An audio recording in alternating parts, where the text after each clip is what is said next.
election hadi voting system ama lakpa se sida kamai tawe hai matamda koi se koi gi yekna ba hujik lan se loi tribane sengna haragadi mapande ki changchalakpa mayam sigi moi de kamai tawgada no de gi di lairi ba solution se relief camp ta lairi ba mama baba mayam se awana lairi bane habidi moi na phanya amna pi ba oiraga su ama tawbo oiraga su yum da haning da bu kana lege aduna tasengna akoi ti chatlaga uba de gi mama hoi mayam share tawba thamoi da yam nuai ta bajani sengna harabada adu mayam do loi drimai marak sida election lakma matam sida election gi propaganda taunarak pasida mahese lep to mali ntra to maslep to mali ntra amasil amamagi hunna dana tim khaidokna dana tawba nahangai facebook ta amada haibati lairi ba social media sida storm tongna dana akoi puki gi koi gi lairi ba atopa illegal immigrants mayam sina tawrapa propaganda tawrapa matam sida akoi na kamaina thingna sige na khalamba mayam do hojikti masa gi don khaidokna raga kamaina hun sige kamaina propaganda tong sige khanba mi sudum yawrpa male aduna aina ngasi haijagadabdi Maheshwar gi side tagi haijagadabdi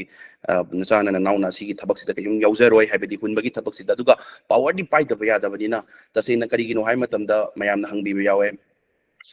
tasena haragadi ID political activist political fields leiba mane mayam na social activist hai kana no haibi ganu ai political activist ni haibi hai bai seng haragda karigino hai matamda akoi na hujik wadi base akoi manipur na hujik wari base kari dagi wabano haiba matamda akoi gi political fields da wale political fields da kana no wali se political analysis to na teba political intellectuals to na teba hujik wali se kari no hai matamda political warriors akoi gi aisa political lan mi amne ba ise jangjan jari bisida aduna mangda tar lei bisida aduga mayam su haibirakpa adagi hujik se prok chaba nuai taba tha tara henjalaklabani duna kari pot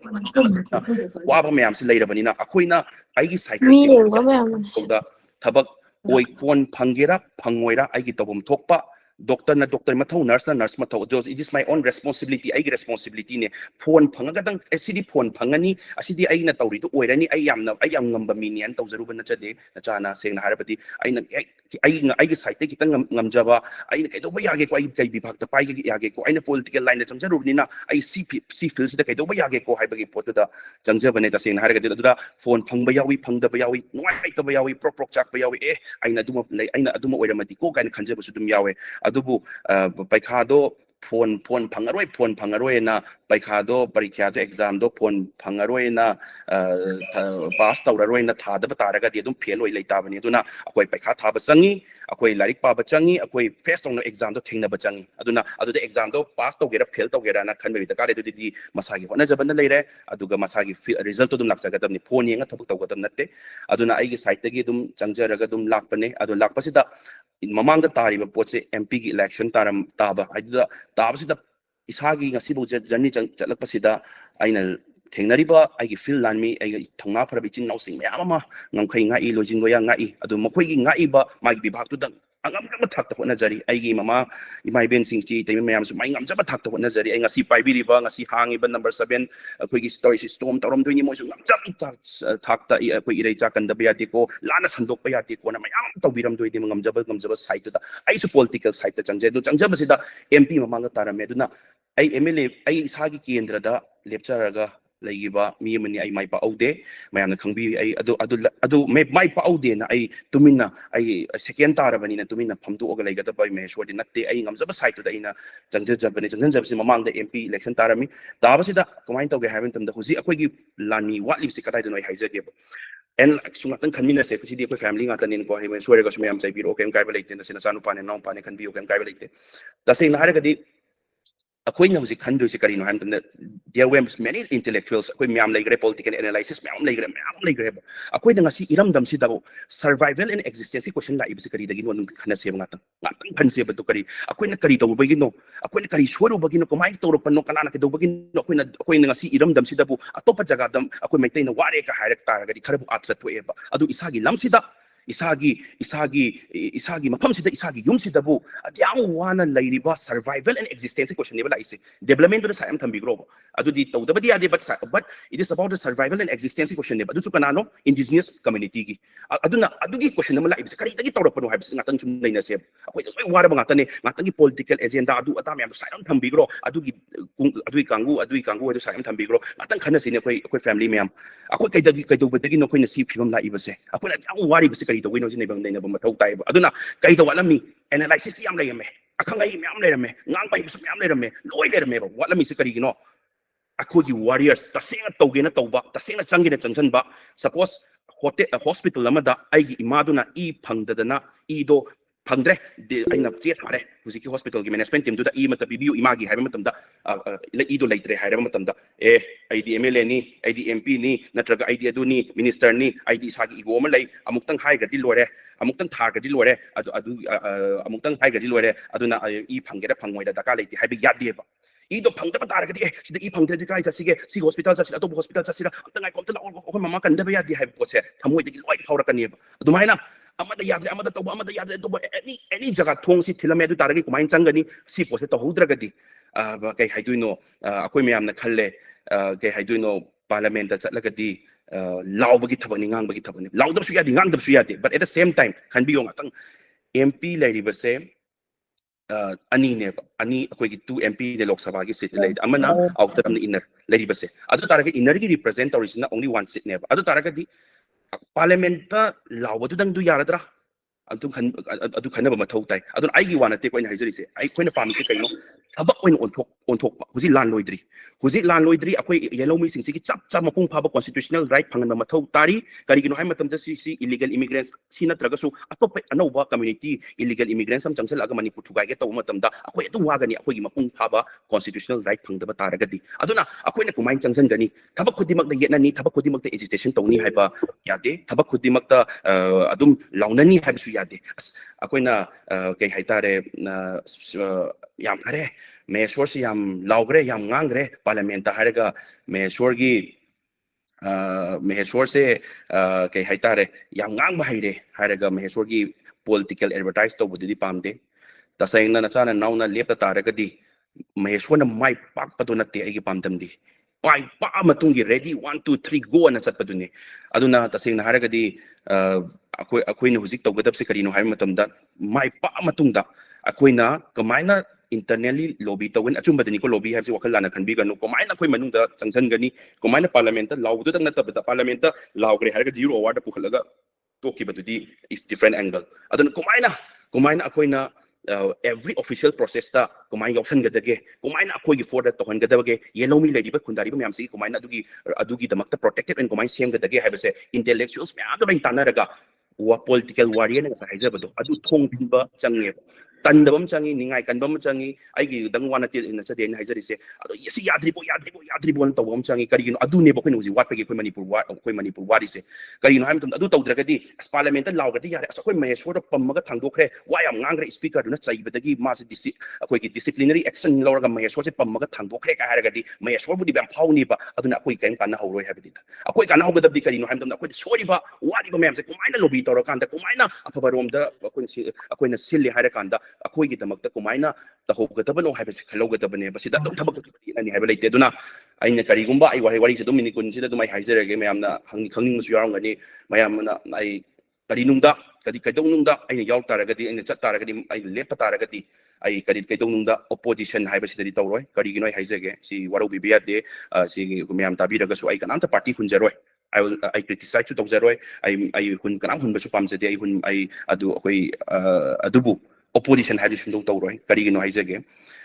Aina ngange kanjariba, aina tabak aina Togzage kanjariba, manunda Togzage kanjariba se, aina oppositional like hoki bataragadi, aina kai tabak tawdushi. Saying haizage, parliament law ngatangi puba, ngatangi Hussein kung badudang rapami se, aduna tabada, kawaina. I may am highly I don't uzare adugi alliance I did say I party party ideology I wonder came to I DM care I daga de saying Isaac adugi party ideology or get I DM care adugi party ideology DM care daga A party or get B party or C party or daga I ideology kaino imaleba kanba ifru kanba misi kanba adu kan nang kanba adugi pantung to phang na bai damakta adu kari gari tonggadab no have city aina akoina ko mai khaminaraga akoi mayam khaminaraga tawgadabni aduna natabida kai haiduno haibadi aina mayam expectations mayam leiraga imaleba kandaba yadi kona mai mihut uheluraga hayeng changa kandana kem tawbangam dadana as ama idea opposition leiromna kem tawngam dre laudi lauramabani ka haibadudi adudi tasina sagi wena kitang pamjadi kaisina koi pakta basuna mayam baba yaurangani dada yaurangani akoi si waba yaba warabni ko sasina ngasi professors mayam ama ngasi ai nakta lakpiramba mayam su yawe sengna haragadi moina tasena mamang di am tau chini chenja ba du shu akoi mapung phaba constitutional right se phangdadana moi ji tolop chari bini pala ani hum charangani adubu loi tok thoga mo e chanupa kamai tok sike nang chelo baba baba pochai sing do loi pira age ka haraga ai engonda chelan ba myam yawe baba mami tai mapi tara ka pasu myam yawe hai tare kai gino hai matam da baba wai tok thok pe sai tolop chari ko ai lai thok pa yae adu moina ai engonda takpiraga hai tare tambiraga kaida soigi bak nang kumai tori bano hai tambiraga chalo mehes ka haraga engonda thaba matam da taseng na haraga di anyone aigi dangwana te huzik asina mu ngasai aigi pass aigi huzik aina bo chachari bagi wari sini aina lizari base aduna huzik aina haijaga dabadi ireja myam lebiri myam da aina changchen jari base aduna akoi myam amata oina punmina ba adu any political gi adu lag matam da mayam na hawai tong na ba political propaganda adu ata to bi ganu kari no haim tan da poti loigini lan loitri hayeng khare leiraga adum akoi illegal immigrants to huzik poti adum leiba su yauri banina akoi ninga maktaba lakani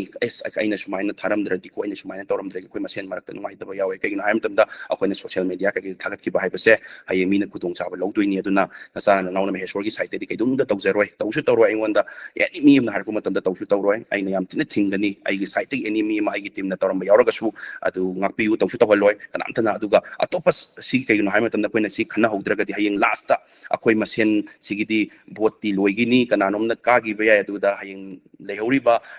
illegal immigrants nusigidraba singduna hayeng moina chance logadaba chowa chance lawrakani mayam tung ya wakal tamina sena haizari aduna aigi just aina haizagadaba bu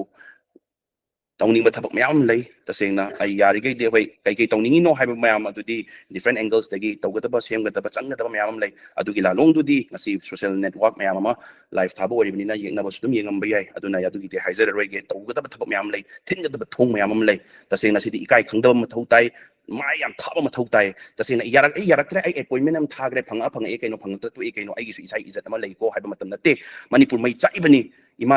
mayam si loi wari bani ima ichi mayam relief camp da lay bani huzik aduda akoi ego to matam nate anyhow by hook by crook adu akoi na semdo kada semda akoi thong thinmi na gada bani sida mana khangjaramani tawsu tawroi dab sibu central government na tawroi dab sibu haiba yate angur do phangdra kan sille haiba gi potuti yaning de aduna tasengna changchan jari aduna ngasi mapan ay ayam matam manipur su lerangani do mapan dagi su mayam yawiram do male ngasi gisida aduna ay leptana changchan jari aduga hena su hona jage adu hena su adu khoi man imale bak se amtang mapung phanam ta kan mina she kai gino haim tam da huzik is the right time huzik hai hodraba huzik semdo hodraba just only ngatangi political advantage ki ngatang haidi ngatang yetnaraga advertise phangna bagi dongtang tawgraba last ta khoi yang warakani akoi di komaina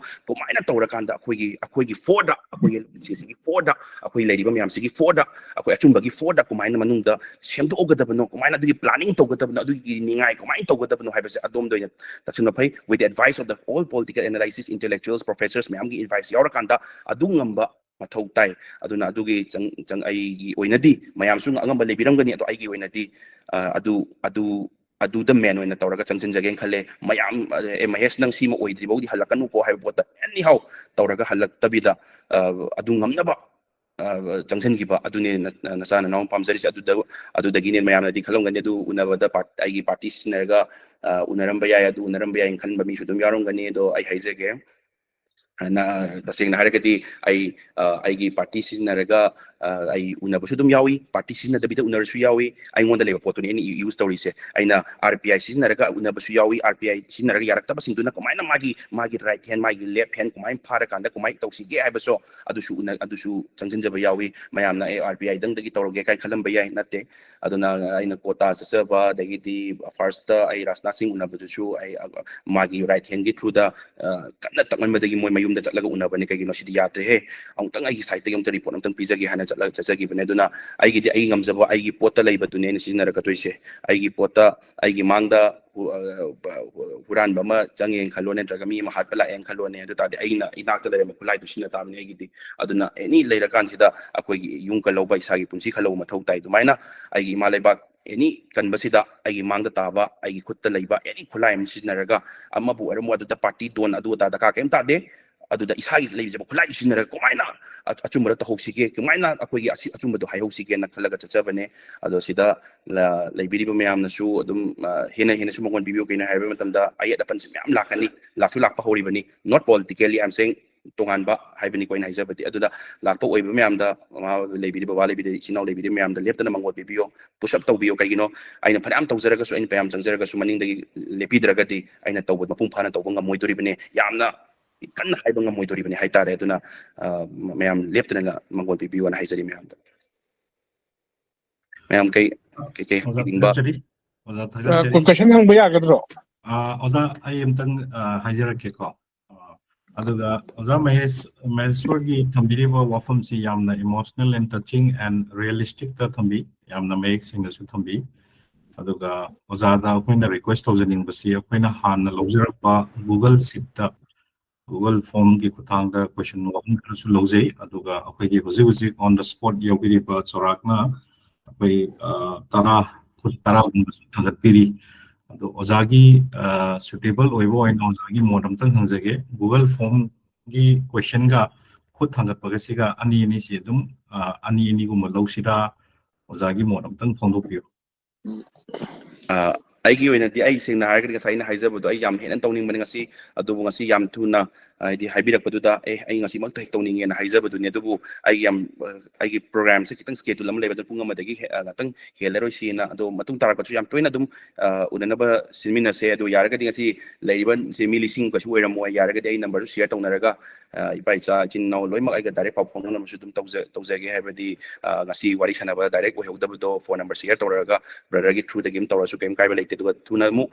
Google ꯁꯨꯃꯥꯏꯅ ꯁꯤꯒꯨꯝꯕ Google ꯃꯤꯠ ꯁꯨꯃꯥꯏꯅ ꯑꯃꯨꯛ ꯊꯨꯅ ꯑꯃꯨꯛ ꯇꯧꯔꯁꯨ ꯀꯩꯝ ꯀꯥꯏꯕ ꯂꯩꯇꯦ ꯉꯁꯤꯒꯤ ꯑꯣꯏꯅꯗꯤ ꯑꯩ ꯄꯨꯡ ꯑꯃꯗꯒꯤꯗꯤ ꯈꯤꯇꯪ ꯍꯦꯟꯕ ꯌꯥꯗꯕ ꯑꯗꯨꯅ ꯄꯨꯡꯁꯦ ꯈꯤꯇꯪꯕꯨꯗꯤ ꯍꯧꯖꯤꯜꯂꯝꯃꯅꯤ ꯇꯧꯔꯤꯁꯦ ꯑꯗꯨꯅ ꯃꯌꯥꯝ ꯋꯥꯔꯧꯕꯤꯕ ꯑꯩꯈꯣꯏꯒꯤ ꯌꯥꯗꯦ ꯆꯥꯎꯔꯥꯛꯅ ꯄꯨꯡꯈꯥꯏꯃꯨꯛꯇꯤ ꯂꯧꯖꯒꯦ ꯌꯥꯅꯤꯀꯣ ꯌꯥꯅꯤ ꯍꯣꯏ ꯂꯧꯕꯤꯔꯣ ꯍꯣꯏ ꯊꯥꯒꯠꯆꯔꯤ ꯑꯗꯨꯗꯤ ꯌꯥꯝ ꯊꯨꯅ ꯑꯩꯈꯣꯏ ꯀꯣꯏꯁꯟꯗꯣ ꯂꯥꯛꯆꯒꯦ ꯑꯗꯨꯒ ꯑꯩꯈꯣꯏꯒꯤ ꯑꯣꯖꯥ ꯇꯤꯀꯦꯟꯁꯨ ꯉꯁꯥꯏꯒꯤ ꯒꯨꯒꯜ ꯁꯤꯠꯀꯤꯗꯣ ꯍꯥꯏꯐꯦꯠꯇꯪ ꯔꯦꯗꯤ ꯇꯧꯔꯒ ꯊꯝꯕꯤꯌꯨ ꯍꯥꯟꯅ ꯈꯨꯠ ꯊꯥꯡꯒꯠꯄꯤꯔꯤꯕꯁꯤꯡꯁꯤ ꯑꯣꯖꯥ ꯔꯥꯖꯦꯟ ꯑꯣꯖꯥ ꯀꯥꯏꯇꯣ ꯑꯣꯖꯥ ꯕꯤꯀ꯭ꯔꯝ ꯌꯥꯔꯒꯗꯤ ꯀꯣꯏꯁꯟ ꯉꯥꯛꯇꯪ ꯊꯝꯕꯤꯔꯒ ꯑꯣꯖꯥ ꯑꯍꯨꯝꯒꯤ ꯀꯣꯏꯁꯟ ꯑꯍꯨꯝꯁꯤꯡꯇꯪ ꯍꯥꯟꯅ ꯂꯧꯈꯠꯆꯒꯦ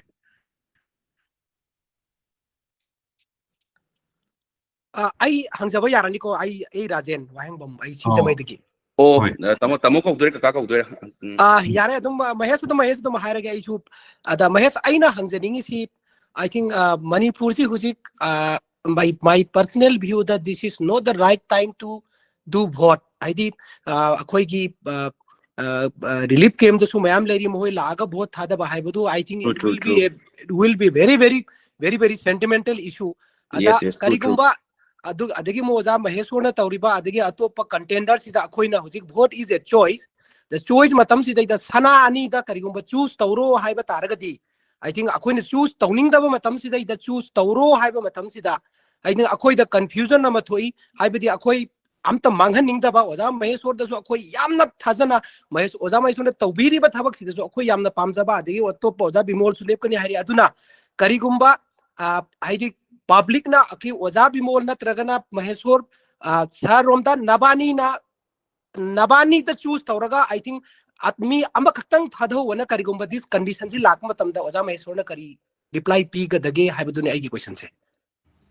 question makha tabam ta hangbiyo kaito हाइबिरो क्वेश्चन मथा आई खुमदोइरा नत्रका ब्रदर काइतोगी से हारकदोइरा क्वेश्चन ओजागी मतम खितंग नंगनबा कोइना अहुम लखुचरगे होय अनि हाइबिरो सुबम त थंबिरो मोबो Okay, thank you, Pabung number 7. And good evening, Mahesh. Good evening. Mahesh wahi watata yam nungaijay aduga Mahesh po yam thagatsari koigi political gi space ta mayam na tawung amdo mayam tawduna adagi Manipur gi thoiba thodoksi highest level da acknowledge tawon mayam khan ba adu samjallabada ai question ahum batang hangjage ado Mahesh na hojibokta vote lep kani aduga karamba party da RPI da adum lep ka dawribra independent lep ka dawribra hai bazima clear oidre hajibokti haibidri ko aduma haibiro aduga second question da in hangjaningena akhoi gi Manipur gi akhoi gi holy shrine mayam je kobruga thangjinga hojik leiba phibam jidagi ꯍꯥꯟꯅ ꯑꯩꯈꯣꯏ ꯃꯃꯥꯡꯉꯩꯗ ꯂꯩꯔꯝꯕ ꯐꯤꯕꯝꯗꯨꯗ ꯔꯤꯁꯇꯣꯔꯦꯁꯟ ꯇꯧꯔꯛꯄꯒꯤ ꯑꯩꯈꯣꯏꯒꯤ ꯀꯔꯝꯕ ꯁ꯭ꯇ꯭ꯔꯦꯇꯦꯖꯤ ꯂꯩꯒꯦ ꯑꯗꯨꯒꯨꯝꯕ ꯂꯩꯕ꯭ꯔꯥ ꯑꯗꯨꯒꯤ ꯅꯣꯏ ꯄꯣꯂꯤꯁꯤ ꯄ꯭ꯔꯣꯒ꯭ꯔꯥꯝꯗ ꯌꯥꯎꯍꯟꯒꯗꯧꯔꯤꯕ꯭ꯔꯥ ꯍꯥꯏꯕ ꯑꯃ ꯑꯗꯨꯒ ꯁꯦꯀꯦꯟ ꯀ꯭ꯋꯦꯁꯟꯗꯅ ꯍꯧꯖꯤꯛ ꯃꯅꯤꯄꯨꯔꯗ ꯏꯔꯥꯡꯁꯤꯅꯁꯨ ꯃꯔꯝ ꯑꯣꯏꯔꯦ ꯑꯗꯨꯒ ꯍꯥꯟꯅꯗꯒꯤꯁꯨ ꯑꯩꯈꯣꯏꯒꯤ ꯂꯩꯔꯤꯕ ꯅꯍꯥ ꯃꯌꯥꯝꯁꯦ ꯑꯟꯑꯦꯝꯄ꯭ꯂꯣꯏꯃꯦꯟꯒꯤ ꯌꯥꯝ ꯆꯥꯎꯕ ꯏꯁꯨ ꯑꯃ ꯂꯩꯔꯤꯕ ꯃꯁꯤ ꯍꯌꯦꯡ ꯃꯍꯦꯁꯅ ꯚꯣꯠ ꯂꯦꯞꯄꯒ ꯀꯥꯔꯛꯑꯀꯥꯟꯗ ꯀꯔꯝꯕ ꯕꯤꯖꯤꯅꯦꯁ ꯃꯣꯗꯦꯜ ꯅꯠꯇ꯭ꯔꯒ ꯀꯔꯝꯕ ꯁ꯭ꯇ꯭ꯔꯦꯇꯦꯖꯤ ꯇꯧꯔꯒ ꯑꯩꯈꯣꯏꯒꯤ ꯂꯩꯔꯤꯕ ꯑꯟꯑꯦꯝꯄ꯭ꯂꯣꯏꯃꯦꯟꯒꯤ ꯏꯁꯨꯁꯤ ꯈꯔꯗ ꯑꯣꯏꯔꯕꯁꯨ ꯍꯟꯊꯍꯟꯕ ꯉꯝꯒꯗꯒꯦ ꯀꯩꯒꯤꯅꯣ ꯁꯦꯟꯇꯔꯗ ꯂꯩꯔꯒꯗꯤ ꯑꯩꯈꯣꯏꯒꯤ ꯈꯨꯗꯝ ꯑꯣꯏꯅ ꯍꯥꯏꯔꯕꯗ ꯐꯦꯛꯇꯔꯤ ꯀꯔꯤ ꯀꯔꯥ ꯍꯥꯡꯕꯒꯤ ꯑꯗꯒꯤ ꯁ꯭ꯄꯦꯁꯦꯜ ꯏꯀꯣꯅꯣꯃꯤꯛ ꯖꯣꯟ ꯀꯔꯤ ꯀꯔꯥ ꯍꯥꯡꯕꯒꯤ ꯑꯦꯡꯒꯜꯗꯒꯤꯅꯤꯀꯣ ꯑꯩ ꯍꯥꯏꯖꯩꯁꯦ ꯑꯗꯨꯒ ꯂꯥꯁꯇ ꯍꯪꯖꯒꯗꯧꯔꯤꯕ ꯀ꯭ꯋꯦꯁꯟꯁꯤꯅ ꯉꯁꯥꯏ ꯃꯍꯦꯁꯅꯁꯨ ꯍꯥꯏꯕꯤꯈ꯭ꯔꯦꯀꯣ ꯑꯩꯈꯣꯏꯒꯤ ꯔꯤꯂꯤꯐ ꯀꯦꯝꯞꯇ ꯂꯩꯔꯤꯕ IDP ꯃꯌꯥꯝꯁꯤꯒꯤ ꯔꯤꯁꯦꯇꯜꯃꯦꯟꯠꯒꯤ ꯄ꯭ꯔꯣꯒ꯭ꯔꯥꯝ ꯑꯃꯗꯤ ꯄꯦꯀꯦꯖꯀꯤ ꯃꯇꯥꯡꯗ ꯁꯣꯝꯅ RPIꯒꯤ ꯀꯦꯟꯗꯤꯗꯦꯠ ꯑꯃ ꯑꯣꯏꯅ ꯚꯣꯠ ꯂꯦꯞꯄꯒꯗꯤ ꯀꯔꯝꯕ ꯄꯣꯂꯤꯁꯤ ꯄ꯭ꯔꯣꯒ꯭ꯔꯥꯝ ꯂꯩꯒꯅꯤ ꯑꯗꯨꯒ RPIꯗꯤ NDAꯒꯤ ꯍꯥꯟꯅ ꯄꯥꯔꯠꯅꯔ ꯑꯣꯏꯕꯅꯤꯅ ꯑꯦꯗꯚꯥꯟꯇꯦꯖ ꯈꯔ ꯑꯣꯏꯒꯅꯤꯅ ꯂꯧꯖꯩ ꯀꯩꯒꯤꯅꯣ ꯍꯥꯏꯕꯗ ꯃꯊꯪꯗ ꯁꯦꯟꯇꯔꯗ ꯂꯥꯛꯀꯗꯧꯔꯤꯕ NDA ꯒꯣꯔꯃꯦꯟ ꯁꯣꯏꯗꯩ ꯂꯥꯛꯑꯅꯤꯁꯦ ꯃꯌꯥꯝ ꯈꯪꯅꯔꯦ ꯑꯗꯨꯅ ꯍꯥꯏꯔꯤꯕ ꯀ꯭ꯋꯦꯁꯟ ꯑꯍꯨꯝꯁꯤꯗꯪ ꯑꯃꯨꯛꯇꯪ ꯑꯩꯈꯣꯏꯒꯤ ꯇꯟꯖꯥ ꯆꯥꯕ ꯀꯥꯟꯗ ꯈꯨꯝꯕꯤꯌꯨꯅꯦ ꯑꯃꯨꯛꯇꯪ Thank you, tamo kay tuting na mata sisa mayam na kre matang sabda jam ting na se. ꯃꯌꯥꯝ ꯂꯣꯏꯅꯃꯛ ꯊꯦꯡꯅꯁꯤ ꯑꯗꯨꯒ ꯌꯥꯔꯒꯗꯤ ꯑꯣꯖꯥ ꯕ꯭ꯔꯦꯀꯝ ꯑꯝꯇꯒ ꯊꯝꯕꯤꯌꯨ ꯈꯤꯇꯪ ꯇꯦꯟꯇꯛꯅ ꯀ꯭ꯋꯦꯁꯟ ꯑꯣꯏꯅ Hello, ay kano tagini agatala Manipurgi bang tagini ado akhodi loina pause tai ado hojeki Lok Sabha election gidi wajaga wajab hemolga dokedi akhoi jamung ake ki picture se jampu tuina lai ngaiba ado anyway hojik vote pi tuise Manipur ki wang padagi meteina lakna Manipur da vote pi kadan teba ado Manipur ki praja se yamung jamna gyan taraba na tadriba sini tawri se hojik ki situation tha chahi ma pharak to de lan tawri se hojik ki matam siga hoi khangde CPM khangde Congress khangde etc party khangde ja khangde hojik tawriba hojik ke lan gi marakta oja ahumna kari komaina fighting tawri haise Manipur gi wang bada leiba mite ya koina khangi ado Manipur gi praja miyam na kyamuk jamna gyan tarba na tadriba haise election gi matamda adu amtang oja amtang amtang khangningi plus Manipur ki economy se down ni aku su khangi sigi maram jam tang ekdam short in list tang sini Okay. Question se pull up umtanda yam gre duna mamang hek hau bese kaga tamorajen rajen obidu nata. Hello. Tabi bro. Mane haibiyo mane. Oh, ai se kaga kano ne democracy jut paleba ni isana pamba loimak tawba yai akoigi isagi apamba loimak tawba yai adubu aina haijagadabadi aina sidadi aina comment to tawba nungairaroi haibdi karigino hai matamda akoigi isana phai haiba poto isana tawbigadabani adida aina kanamta da force tawba yaba natte adubu aina haijagadabadi is not as a Maheshwar huzi ai Maheshwar candidate amo aina ngasai na hek hobada panjagi budu kanano haiba matamda Maheshwar candidate oina natraga ma oina ubigano CDC family talk ni yam informal oiba talk ni aduna su kagana jena hek Mahesh ka korpo yam nusiye dumaino en ko aduna aina haijabadi akoi lan loidri mai pakpa pandam se karam kanda oidoino haiba matamda akoina pandam se akoina vote mai pa kanda akoi mai pa el akoi haiba tam natte huzik gana hang phongdo pire relief camp da lari boji vote taw matam natte yam chumi adubu tawsala agadi tawragadi akoigi kumai tawno haiba matamda tawragadi akoigi right akoigi aseng fight tawngam mi khangaba mathau tai sidi Mahesh ni haiba natraga A natraga B ni aina haijaba na jade adubu ada chatlakanda aina haijaba amu hanna ai repeat tawjage akoina khangadabse karino hai matanda parliament lawbudu dang natte sina aigi wanate amagi wanate parliament lawba ngangba dangi tatte parliament lawsu lawgadabni ngang su nganggadabni aduga soirami ba mayam se mayam ama leigre yam thina leigre aduna leibase komaina ꯑꯩꯈꯣꯏꯒꯤ ꯃꯅꯤꯄꯨꯔ ꯅꯨꯡꯁꯤꯕ ꯃꯌꯥꯝꯁꯤꯒ ꯇꯥꯟꯅꯔꯒ ꯀꯃꯥꯏꯅ policy programme ꯇꯧꯔꯀꯥꯟꯗ ꯀꯃꯥꯏꯅ ꯏꯟꯇꯦꯂꯦꯛꯆꯨꯋꯦꯜꯁꯤꯡꯁꯤꯒ ꯇꯥꯟꯅꯔꯒ ꯉꯁꯥꯏ ꯑꯩꯅ ꯋꯥꯠꯆꯩ ꯍꯥꯏꯕ ꯂꯥꯟꯃꯤꯁꯦ ꯄꯣꯂꯤꯇꯤꯀꯦꯜ ꯋꯥꯔꯤꯌꯔꯁꯦ ꯑꯩ ꯆꯪꯁꯤꯜꯂꯒ ꯃꯅꯨꯡꯗ ꯅꯩꯕ ꯉꯝꯕꯁꯦ ꯁꯤ ꯃꯊꯧ ꯇꯥꯏ ꯑꯗꯨꯗ ꯑꯩꯒꯤ ꯋꯥ ꯅꯠꯇꯦ ꯑꯃꯒꯤ ꯋꯥ ꯅꯠꯇꯦ ꯑꯩꯅ ꯍꯥꯏꯖꯔꯤꯁꯦ ꯁꯤ ꯇꯧꯍꯧꯗ꯭ꯔꯒꯗꯤ ꯑꯩꯈꯣꯏꯒꯤ ꯍꯌꯦꯡ ꯑꯩꯈꯣꯏꯅ ꯚꯣꯠꯁꯦ ꯏꯂꯦꯛꯁꯟꯁꯦ ꯇꯧꯔꯨꯕꯒꯤ ꯃꯊꯧ ꯇꯥꯗ꯭ꯔꯦꯕ ꯁꯤ ꯑꯩꯈꯣꯏꯅ ꯇꯧꯗꯣꯏꯁꯦ ꯏꯂꯦꯛꯁꯟꯁꯦ ꯀꯔꯤꯒꯤꯅꯣ ꯍꯥꯏꯕ ꯃꯇꯝꯗ ꯃꯤꯗꯣ MP ꯑꯣꯏꯅ ꯊꯥꯒꯠꯈꯤꯅꯤ ꯍꯥꯏꯕꯒꯤ ꯋꯥꯈꯜꯂꯣꯟ ꯅꯠꯇꯦꯕ ꯇꯧꯗ꯭ꯔꯦ ꯌꯥꯝ ꯊꯤꯅ ꯇꯧꯕ ꯃꯇꯝ ꯅꯠꯇꯦ ꯑꯗꯨꯕꯨ ꯇꯧ ꯇꯥꯔꯒꯗꯤ ꯑꯩꯈꯣꯏꯅ ꯑꯗꯨ ꯑꯐꯕꯔꯣꯝꯗ ꯌꯨꯁ ꯇꯧꯍꯧꯕ ꯌꯥꯏ ꯀꯃꯥꯏꯅ ꯇꯧꯕ ꯌꯥꯏ ꯍꯧꯖꯤꯛ ꯋꯥꯔꯤꯕ ꯇꯧꯔꯤꯕ ꯈꯣꯠꯂꯤꯕ ꯃꯌꯥꯝꯁꯦ ꯀꯃꯥꯏꯅ ꯑꯩꯈꯣꯏꯒꯤ ꯃꯤ ꯑꯃ ꯃꯅꯨꯡ ꯊꯥꯖꯤꯜꯂꯒ ꯑꯩꯈꯣꯏ ꯉꯁꯥꯏꯒꯤ ꯑꯩ ꯍꯧꯖꯤꯛ ꯃꯨꯠ ꯊꯝꯒꯦꯕ ꯑꯩ ꯍꯧꯖꯤꯛ ꯚꯤꯗꯤꯑꯣ ꯃꯨꯠ ꯊꯝꯒꯦꯕ ꯑꯩ ꯀꯔꯤ ꯗ꯭ꯔꯦꯁ ꯁꯦꯠꯂꯤꯅꯣ ꯍꯥꯏꯕꯁꯤ ꯀꯅꯥꯝ ꯈꯪꯒꯗꯕ ꯅꯠꯇꯦꯕ ꯑꯗꯨꯕꯨ ꯇꯥꯛ ꯂꯥꯎꯅ ꯍꯥꯡꯗꯣꯔꯛꯄ ꯃꯇꯝꯗ ꯑꯩꯒꯤ ꯌꯦꯡꯕꯤꯔꯤꯕ ꯃꯌꯥꯝꯁꯤꯅ ꯑꯩ ꯀꯩ ꯗ꯭ꯔꯦꯁ ꯁꯦꯠꯂꯤꯅꯣꯁꯤ ꯂꯣꯏꯅ ꯈꯪꯒꯅꯤꯕ ꯍꯥꯏꯕꯗꯤ ꯃꯄꯥꯟꯗ ꯂꯩꯔꯒꯗꯤ ꯀꯩꯝ ꯈꯪꯉꯣꯏ ꯃꯅꯨꯡꯗ ꯀꯩꯗꯧꯔꯤꯅꯣ ꯍꯥꯏꯕꯁꯦ ꯃꯄꯥꯟꯗ ꯂꯩꯔꯗꯤ ꯊꯣꯡ ꯁꯨꯝ ꯊꯤꯜ ꯂꯩꯕ ꯑꯗꯨꯗꯤ ꯀꯩꯝ ꯈꯪꯉꯔꯣꯏ ꯊꯣꯡ ꯍꯥꯡꯗꯣꯛꯑ ꯃꯇꯨꯡꯗ ꯃꯅꯨꯡꯗ ꯀꯩꯗꯧꯔꯤꯒꯦ ꯀꯅꯥꯅ ꯀꯩꯗꯧꯔꯤ ꯀꯅꯥꯅ ꯑꯔꯥꯟꯕ ꯇꯧꯔꯤ ꯁꯤꯃ ꯇꯧꯁꯟꯁꯤꯗꯅ ꯍꯥꯏꯕꯁꯦ ꯃꯅꯨꯡꯗ ꯆꯪꯉꯀꯥꯟꯗ ꯈꯪꯅꯤ ꯃꯄꯥꯟꯗꯩ ꯂꯥꯎꯕꯅ ꯌꯥꯔꯣꯏꯗꯕ ꯁꯨꯡꯌꯥ ꯌꯥꯔꯣꯏ ꯑꯗꯨꯅ ꯁꯤꯗꯁꯨ ꯄꯣꯂꯤꯇꯤꯀꯦꯜ ꯄꯥꯔꯇꯤꯒꯤ ꯄꯣꯠ ꯑꯃ ꯂꯥꯛꯑꯦ ꯑꯗꯨꯅ ꯑꯩ ꯃꯤꯗꯤ ꯂꯣꯏ ꯐꯔꯝꯒꯅꯤ ꯕꯠ ꯁꯤꯒꯤ ꯑꯩ ꯍꯧꯖꯤꯛꯀꯤ ꯑꯩꯈꯣꯏꯅ ꯇꯧꯕ ꯉꯝꯃꯣꯏꯗꯕ ꯑꯣꯏꯔꯒꯗꯤ ꯍꯌꯦꯡ ꯑꯩꯈꯣꯏꯅ ꯊꯥꯖꯤꯜꯂꯨꯔꯒ ꯍꯌꯦꯡ ꯐꯔꯛ ꯇꯥꯕ ꯄꯣꯠ ꯑꯃ ꯃꯍꯦꯁꯣꯔ ꯑꯣꯏꯅ ꯍꯥꯏꯖꯕ ꯅꯠꯇꯦ ꯑꯩꯁꯦ ꯑꯩꯒꯤ ꯏꯃꯥ ꯂꯩꯕꯥꯛ ꯅꯨꯡꯁꯤꯕ ꯄꯣꯂꯤꯇꯤꯀꯦꯜ ꯂꯥꯟꯃꯤ ꯑꯃ ꯑꯣꯏꯅ ꯍꯥꯏꯖꯔꯤꯁꯦ ꯁꯤꯃ ꯂꯩꯔꯦ ꯑꯗꯨꯒ ꯑꯩꯅ ꯍꯧꯖꯤꯛ ꯍꯥꯏꯖꯒꯗꯕ ꯍꯧꯖꯤꯛ ꯑꯩ ꯇꯥꯃꯣ ꯀꯥꯇꯣꯒꯤ ꯋꯥꯔꯤꯁꯤꯗ ꯑꯩ ꯇꯥꯃꯣ ꯀꯥꯇꯣꯒꯤ ꯐꯥꯔꯁ ꯀ꯭ꯋꯦꯁꯟꯗꯣ ꯑꯃꯨꯛꯇꯪ first ꯀ꯭ꯋꯦꯁꯟꯁꯦ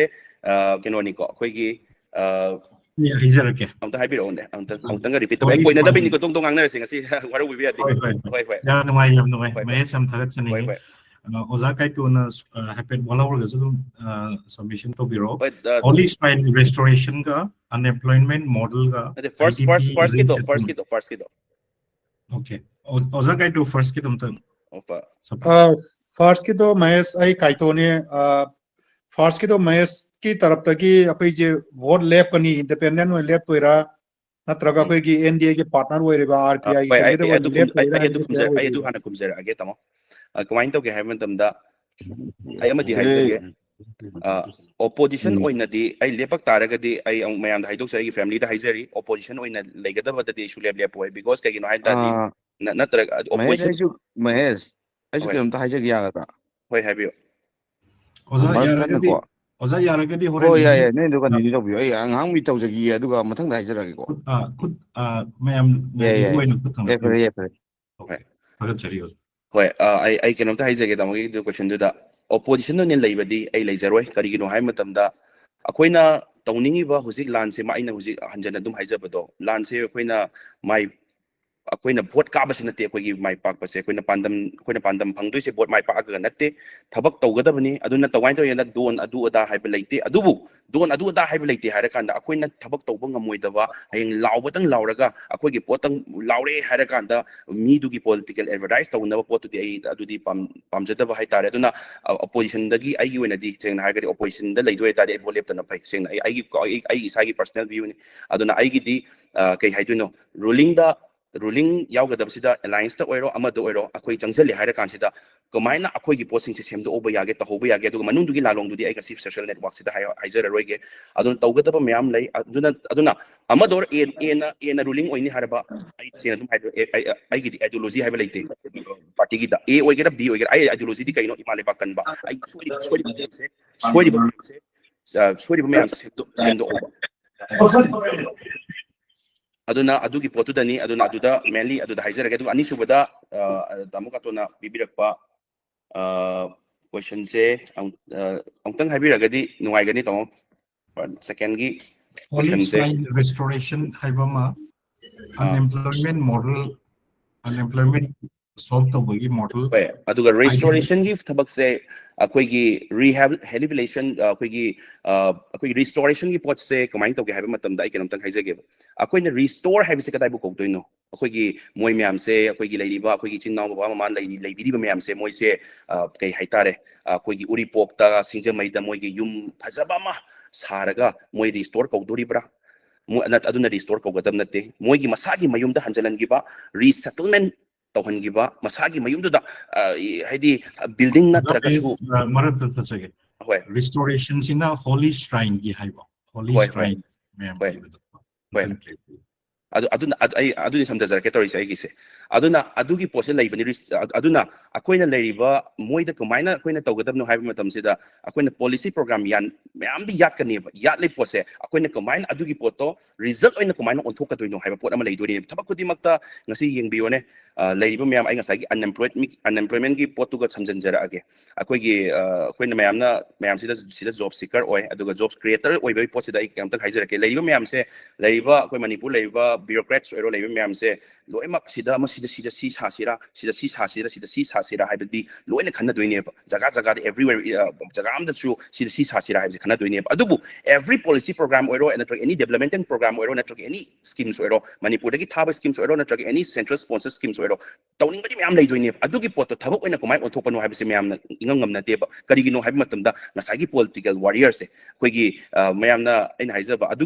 adugi pot oina thabak oina onthokpa ngambase mathau tai adu onthokpa ngamdragadi akoina semadi posem semaga thabak oina onthokpa ngamdragadi akoina ngamoidori bani aduna thabak oina ontholagadi ngasagi manipurda lairiba manipurda akoigi anova any development program la kuma tamda adu laktoi se employment ngata laktoi ni koigi thabak mayam ama naha mayam thabak pirakatoi ni thabak mayam pirakpasida adu taragadi any koigi suppose sports complex anova la enkhala sina si ekta mi yaudai to ya gadam nati adu anova job recruitment mayam la ani it may be from like koigi semi government or not traga full government or not run by the some agency or laiba mayam se akoina thaba yaba se si akoina thabak oina onthon ba mathau tai adu thabak oina onthok taragadi ngasagi akoi relief camp da laiba mi mayam se su da hanjalan gi haiba sisu masagi 100% backup mai chakiba mayam laiba mayam se akoina backup pb gi haiba taragadi akoigi laiba mayam se akoina schemes laiba mayam se akoina thabuk oina onthoba mathau tai aduna aina haijabado mayam haithoi sing dore mayam leire kok yaw mayam leire intellectuals mayam leire adugi poto thabuk oina onthoke hairagadi aigi dangwana tana tandaba mi khar daka lei changjalaga thabuk oina onthon ngamba mathau tai aduna sigi pose walakpagi akoi guji wari ne habitu thamjaning bane aduna ahum subada akoi brother Bikram gi question dom tang haibiragadi Ajab aina haibadi akoigi manipurda hujik lan soknani se sehi ama pharakte tawre hoi rolling hujik kaina hujik tuminna lairi hujik oja na khangde mol na khangde akoigi oja kaikona khangde hujik oja ahumna akoigi social media da hujik oja hoina tawriba thabak se akoi miyam loina ui oja su South India da chatna ama tawna Kerala da khangde ama na akoina ojana air food defense da chatna khotna yam ga meeting tawna yam ba adu hujik sigi matam sigi situation sigi akoi change oihodradi akoi karam matam da akoi change oiroi sini oja amabu oiro hujik sound se kitang khape koi Bikram gi testiga akoi laodradi hujik laodradi akoi karam matam da akoi lakpa namoi sini wari se aina gyan ta akoina manipur gi wangbada leiba mite miyamna hujik khangi se hujik manipur gi praja miyam se khangbra sini tawri election dawra moi sena hargadi IC wadu haijagi IC am kana hona jabane Bikram jai makha oidor mathak oidor di khangje te brother rum hairage brother pain to geda ai yari ai su ai gi site gi mayam su kana hona biri ko ado ai gi site su punsin bagi khongchat haiduna ai yari ge chachai basida akoi gi hujiki tawri birang si katai dig lak pono kari dor pono haibagi ai ngam jaba knowledge khara haidi purap natraga 100 to 2% khak oraga su ai gi site gi ai share tawjai si tawbasida political awareness ki mongda ai section am hapchai adu leibasida mayam se lei tasen handaki oinadi ai seng haijake pangtharoi hekta maitan bora amna pangthagadaba mai akoigi cha class khana pangthabadi pangtado mande karigino mayam se prok chaknaraba ngatani thamoi se waraba ngatani mapanda leiriba akoigi brother Bikram hoigumba se taseng haragadi like tamambe job tarambe atubu thamoi dadi prok chakaba ngatani akoi manipur tori se karino he male bak se tori se karino he habise bipum praja khudi mak khalaba ngatani baduna leiyo mayam se loi prok chakaba ngatani na hekta election ama lakpa matamda akoigi right choice khan matamda na hangai gi type ta hekta line pangdagani haiba potudi handakti oidodi mande haidi masagi right choice khalakani na khalle aduna huji yengminarashi adubu aina thajaba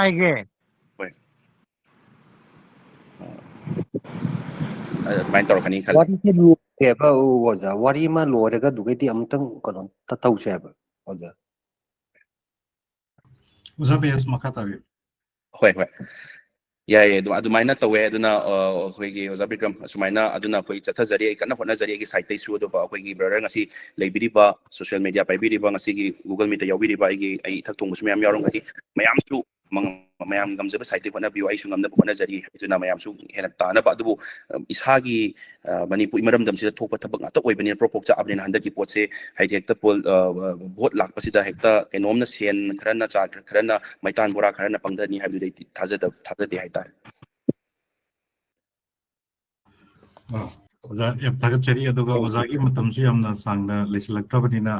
ꯌꯥꯔꯒꯗꯤ ꯃꯌꯥꯝ ꯁ꯭ꯄꯤꯀꯔꯅ ꯒꯦꯁꯅ ꯉꯥꯡꯉꯤꯉꯩꯗ ꯌꯥꯔꯒꯗꯤ ꯃ꯭ꯌꯨꯠꯇ ꯂꯩꯕꯤꯌꯨ ꯑꯗꯨꯒ ꯃꯔꯛꯁꯨ ꯊꯠꯄꯤꯔꯛꯇꯅꯕ ꯑꯩ request ꯇꯧꯖꯔꯤ ꯑꯗꯨꯒ ꯑꯩꯈꯣꯏꯒꯤ Google ꯁꯤꯠꯇꯒꯤ ꯑꯣꯖꯥ ꯇꯤꯀꯦꯟ ꯌꯥꯔꯒꯗꯤ ꯀꯣꯏꯁꯟ ꯑꯃꯅꯤꯇ ꯂꯧꯁꯤꯔꯥ ꯅꯠꯇ꯭ꯔꯒ ꯑꯣꯖꯥ ꯃꯍꯦꯁꯀꯤ ꯃꯅꯥꯛꯇ ꯂꯩꯕꯤꯔꯒꯗꯤ ꯑꯃꯨꯛꯇꯪ ꯌꯦꯡꯕꯤꯌꯨ ꯑꯗꯨꯒ ꯒꯨꯒꯜ ꯃꯤꯠ ꯑꯩꯈꯣꯏꯒꯤ ꯒꯨꯒꯜ ꯃꯤꯠꯇ ꯌꯥꯎꯕꯤꯔꯤꯕꯁꯤꯡꯅꯁꯨ ꯍꯪꯅꯤꯡꯕ ꯋꯥꯍꯪꯁꯤꯡ ꯆꯦꯠ ꯕꯣꯛꯁꯇꯁꯨ ꯑꯗꯨꯝ ꯊꯝꯕꯤꯌꯨ ꯃꯇꯝ ꯀꯣꯟꯅꯔꯛꯇ꯭ꯔꯒꯁꯨ ꯑꯣꯖꯥꯗꯒꯤ ꯑꯩ ꯔꯤꯀ꯭ꯋꯦꯁ ꯇꯧꯖꯔꯒ ꯀꯣꯏꯁꯟꯒꯤ ꯄꯥꯎꯈꯨꯝꯁꯤꯡ ꯃꯈꯥ ꯇꯥꯅꯁꯨ ꯃꯊꯪ ꯑꯃꯨꯛ ꯂꯧꯖꯔꯛꯀꯅꯤ ꯑꯩꯉꯣꯟꯗ ꯍꯧꯖꯤꯛ ꯑꯩ ꯀꯣꯏꯁꯟ ꯑꯃ ꯍꯪꯉꯦꯁꯤꯗꯤ ꯑꯃꯨꯛꯁꯨ ꯑꯩ ꯈꯨꯝꯖꯔꯛꯑꯒꯦ ꯃꯇꯦꯛ ꯑꯃ ꯑꯣꯏꯅ ꯑꯩꯉꯣꯟꯗ what made you contest election from the MLA to MP ꯍꯥꯏꯕꯅꯤꯀꯣ ꯑꯩ ꯁꯦꯡꯅ ꯑꯃꯨꯛꯀꯁꯨ ꯍꯥꯏꯖꯒꯦ ꯑꯩꯅ ꯍꯧꯖꯤꯛ ꯑꯩꯗꯤ ꯄꯣꯂꯤꯇꯤꯀꯦꯜ ꯂꯥꯟꯃꯤꯅꯤ ꯍꯧꯖꯤꯛ ꯆꯠꯊꯔꯤꯕꯁꯤꯗ ꯀꯃꯥꯏꯅ ꯇꯧꯒꯦꯅ ꯍꯥꯏꯕ ꯃꯇꯝꯗ ꯇꯧꯔꯤꯕꯁꯦ ꯊꯥ 10 ꯆꯍꯤ ꯐꯥꯖꯤꯜꯂꯛꯇ꯭ꯔꯕꯅꯤ ꯄ꯭ꯔꯣꯛ ꯆꯥꯛꯏ ꯑꯗꯨꯒ ꯍꯧꯖꯤꯛ ꯑꯩꯈꯣꯏꯅ ꯃꯌꯥꯝꯅ ꯁꯣꯏꯔꯤꯕ ꯍꯧꯖꯤꯛꯀꯤ ꯇꯧꯔꯝꯃꯤꯕ ꯁꯣꯏꯔꯤꯕ ꯃꯌꯥꯝꯁꯦ ꯌꯥꯝꯅ ꯃꯃꯥꯡꯗꯒꯤ ꯎꯔꯒ ꯑꯗꯨꯝ ꯂꯥꯛꯄ ꯇꯧꯔꯤꯕ ꯃꯌꯥꯝ ꯆꯍꯤ ꯑꯃꯁꯤꯗ ꯂꯣꯏꯅꯃꯛ ꯎꯔꯒ ꯂꯥꯛꯄꯁꯤꯗ ꯑꯩꯈꯣꯏꯅ kamaina ꯑꯩ ꯉꯝꯖꯕ ꯁꯥꯏꯠꯇ kamaina ꯁꯦꯝꯗꯣꯛꯁꯤꯒꯦ ꯀꯃꯥꯏꯅ ꯇꯧꯁꯤꯒꯦ ꯀꯃꯥꯏꯅ ꯊꯣꯡ ꯊꯤꯟꯁꯤꯒꯦ ꯀꯃꯥꯏꯅ ꯇꯧꯁꯤꯒꯦ ꯍꯥꯏꯔꯒ ꯆꯪꯁꯤꯟꯖꯕꯅꯦ ꯑꯗꯨꯗ ꯆꯪꯁꯤꯟꯖꯕꯁꯤꯗ ꯏꯁꯥꯒꯤ ꯑꯩꯅ ꯅꯨꯡꯉꯥꯏꯇꯕ ꯍꯥꯏꯗꯤ ꯁꯦꯡꯅ ꯍꯥꯏ ꯋꯥꯍꯩꯕꯨꯗꯤ ꯄꯜꯂꯦ ꯑꯗꯨ ꯃꯌꯥꯝꯅ ꯑꯩꯅ ꯍꯥꯏꯁꯦ ꯏꯟꯐꯣꯔꯃꯦꯜ ꯑꯣꯏꯔꯕꯅꯤꯅ ꯄꯟꯖꯔꯒꯦ ꯑꯩꯉꯣꯟꯗ ꯄꯥꯋꯔ ꯄꯥꯏꯗꯕꯒꯤ ꯅꯨꯡꯉꯥꯏꯇꯕ ꯄ꯭ꯔꯣꯛ ꯆꯥꯛꯄ ꯃꯌꯥꯝ ꯑꯃ ꯌꯥꯎꯕꯁꯤꯗ ꯃꯌꯥꯝꯅꯁꯨ ꯍꯥꯏꯔꯛꯄ ꯇꯁꯦꯡꯅ ꯉꯁꯤ ꯆꯠꯆꯕ ꯃꯌꯥꯝ ꯆꯠꯄꯁꯤda ꯅꯪ ꯇꯧꯗꯕ ꯌꯥꯗꯦ ꯈꯣꯠꯇꯦ ꯍꯥꯏꯕꯤꯔꯛꯄ ꯃꯇꯝꯁꯤꯗ ꯑꯩꯉꯣꯟꯗ ꯊꯧꯅꯥ ꯄꯥꯡꯒꯜ ꯍꯦꯟꯅ ꯍꯥꯞꯄꯤ ꯑꯗꯨꯅ ꯑꯗꯨꯒꯤ ꯑꯩꯈꯣꯏꯒꯤ MLA ꯅꯠꯇ꯭ꯔꯒ MPꯒꯤ ꯄꯣꯠ ꯂꯩꯔꯛꯇ꯭ꯔꯦ ꯁꯤꯗꯤ ꯁꯦꯡꯅ ꯍꯥꯏꯔꯕꯗ ꯂꯥꯟ ꯑꯩꯈꯣꯏꯒꯤ ꯇꯧꯔꯤꯕ ꯄꯣꯠꯁꯦ ꯂꯣꯏꯕ ꯅꯠꯇ꯭ꯔꯤꯕꯅꯤꯅ ꯑꯩꯈꯣꯏꯒꯤ ꯏꯃꯥ ꯂꯩꯕꯥꯛꯁꯦ ꯃꯄꯨꯡ ꯐꯥꯅ ꯌꯥꯏꯐꯕ ꯅꯠꯇ꯭ꯔꯤꯕꯅꯤꯅ ꯀꯃꯥꯏꯅ ꯇꯧꯔꯒ ꯃꯄꯨꯡ ꯐꯥꯅ ꯌꯥꯏꯐꯍꯟꯒꯗꯣꯏꯅꯣ ꯀꯃꯥꯏꯅ ꯄꯣꯂꯤꯇꯤꯀꯦꯜꯂꯤ ꯁꯣꯂꯨꯁꯟ ꯄꯤꯒꯗꯣꯏꯅꯣ ꯀꯃꯥꯏꯅ ꯇꯧꯔꯒ ꯇꯧꯁꯟꯒꯗꯣꯏꯅꯣ ꯍꯥꯏꯕꯁꯦ ꯁꯤꯒꯤ ꯄꯣꯠꯁꯤꯗ ꯆꯪꯁꯤꯟꯖꯕꯗ ꯍꯟꯗꯛꯀꯤ ꯄ꯭ꯂꯦꯠꯐꯣꯝꯁꯦ ꯂꯥꯛꯄꯅꯦ ꯃꯌꯥꯝꯒꯤ ꯁꯞꯄꯣꯔꯠꯇꯒꯤ ꯍꯥꯏꯇꯥꯔꯦ ꯑꯗꯨ ꯂꯥꯛꯄꯁꯤꯗ ꯑꯩꯒꯤ ꯄꯥꯟꯗꯝꯗꯤ ꯚꯣꯠ ꯂꯦꯞꯄꯒ ꯚꯣꯠ ꯃꯥꯏ ꯄꯥꯛꯄꯗꯣ ꯅꯠꯇꯦ ꯑꯩꯒꯤ ꯄꯥꯟꯗꯝꯗꯤ ꯚꯣꯠ ꯃꯥꯏ ꯂꯦꯞꯄꯒ ꯃꯇꯨꯡꯗ ꯚꯣꯠ ꯀꯥꯔ ꯃꯇꯨꯡꯗꯨꯗ ꯑꯩꯈꯣꯏꯒꯤ ꯄꯥꯟꯗꯝ ꯄꯨꯂꯞ ꯐꯪꯃꯤꯟꯅꯕꯗꯨꯅꯦꯅ ꯍꯥꯏꯖꯔꯤ ꯃꯌꯥꯝ ꯑꯣꯖꯥ ꯃꯍꯦꯁ ꯑꯩꯈꯣꯏꯒꯤ ꯒꯨꯒꯜ ꯁꯤꯠꯇꯒꯤ ꯑꯃꯒ ꯃꯁꯤ ꯑꯩꯈꯣꯏꯒꯤ ꯁꯨꯃꯥꯏꯅ ꯏꯕꯤꯔꯛꯄꯅꯤ ꯔꯨꯂꯤꯡ ꯒꯣꯔꯃꯦꯟ ꯄ꯭ꯔꯥꯏꯝ ꯃꯤꯅꯤꯁꯇꯔ ꯑꯗꯨꯒ ꯍꯣꯝ ꯃꯤꯅꯤꯁꯇꯔꯗ ꯉꯁꯤ ꯐꯥꯎꯕꯗ ꯑꯣꯖꯥꯅ ꯀꯃꯦꯟ ꯀꯌꯥ ꯊꯝꯕꯤꯗꯦ ꯀꯨꯀꯤ ꯅꯠꯇꯅ ꯁꯨꯃꯥꯏꯅ ꯍꯥꯏ ꯑꯗꯨꯒ ꯂꯣꯀꯦꯜ ꯄꯦꯄꯔꯗ ꯇꯣꯏꯅ ꯌꯥꯎꯕꯗꯤ ꯌꯥꯎꯏ ꯑꯗꯨꯒ ꯅꯦꯁꯅꯦꯜ ꯃꯤꯗꯤꯌꯥꯗꯁꯨ ꯌꯥꯎꯕꯤꯕ ꯑꯣꯖꯥꯒꯤ ꯄꯥꯎꯁꯦ ꯍꯥꯞꯄꯤꯕ ꯌꯥꯒꯗ꯭ꯔꯥ ꯍꯥꯏꯕꯒꯤ ꯃꯣꯠ ꯑꯩ ꯀꯔꯝꯇꯪ ꯍꯥꯏꯖꯒꯦ ꯑꯩ ꯑꯗꯨꯅꯦ ꯃꯌꯥꯝ ꯉꯁꯤꯒꯤ ꯄ꯭ꯂꯦꯠꯐꯣꯝꯁꯦ ꯁꯨꯝ ꯃꯌꯥꯝ ꯑꯩꯒꯤ ꯋꯤꯛꯅꯦꯁ ꯍꯥꯏꯖꯔꯛꯀꯦꯀꯣ ꯃꯌꯥꯝ ꯋꯥꯔꯧꯕꯤꯕ ꯌꯥꯗꯦ ꯑꯩꯒꯤ ꯋꯤꯛꯅꯦꯁ ꯑꯃꯈꯛ ꯂꯩ ꯋꯤꯛꯅꯦꯁꯁꯦ ꯀꯩꯅꯣ ꯍꯥꯏꯕ ꯃꯇꯝꯗ ꯑꯩꯒꯤ ꯏꯔꯩꯆꯥ ꯃꯌꯥꯝ ꯍꯥꯏꯗꯤ ꯋꯥꯔꯤ ꯁꯥꯟꯅꯕ ꯃꯇꯝꯗ ꯑꯩꯈꯣꯏ ꯃꯁꯦꯟꯒꯤ ꯋꯥꯔꯤꯁꯦ ꯁꯨꯝ ꯌꯦꯛꯅꯕꯅ ꯎꯈꯤꯗ꯭ꯔꯥ ꯅꯠꯇ꯭ꯔꯒ ꯑꯃꯅ ꯎꯈꯤꯗ꯭ꯔꯥ ꯍꯥꯏꯕꯒꯤ ꯌꯦꯛꯅꯕ ꯍꯥꯏꯕꯗꯤ ꯈꯪꯕꯤꯔꯝꯃꯅꯤ ꯑꯩꯅ ꯍꯥꯏꯖꯔꯤꯁꯦ ꯀꯅꯥꯅꯣ ꯑꯗꯨꯅ